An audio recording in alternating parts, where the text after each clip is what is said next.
Litvic Dish. Books from the future. Hi, I'm Jessie Wren Marshall, and I'm going to tell you a little bit about an arc that I read recently.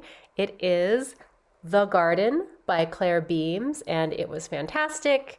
The book comes out in early April, and I'm going to give you just a little bit of a review and read a little bit from the book. This is page 1. The house held still, and behind it the garden rested, brown turning green. Doctor and Doctor, Mr. and Mrs. came out onto the steps to watch the approach.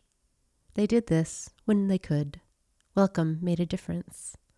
Without turning to him, she said, "Remember not to talk too much," as if he ever did or could or wanted to when she was there.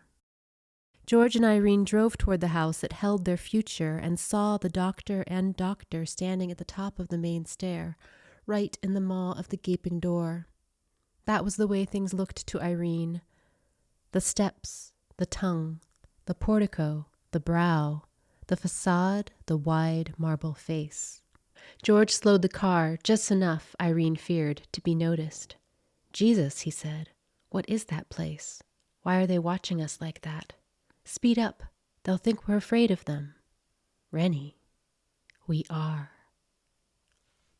Okay, so what is this book about? It's a gothic story that follows Irene. She is taken to this large estate where two married doctors are running an experimental medical program to help women who have had miscarriages in the past have healthy babies. She struggles to cope with the strangeness of the house and her prolonged isolation from society because they're stuck there and they can't leave. She's very close in proximity with these other patients who she does not necessarily have a great relationship with.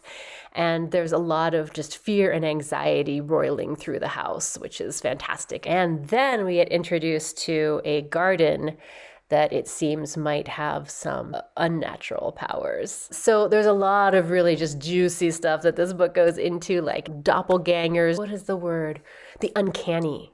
It is so uncanny. There's a lot of exploration of the thin line between life and not life, those liminal spaces in between being and not being. The writing is really good, really dreamy, and the plot is like this crawl of insidious ivy that just keeps going deeper and deeper into your psyche. Okay, that's maybe a little bit dramatic, but this book is really good, and that is what I want to share with you today.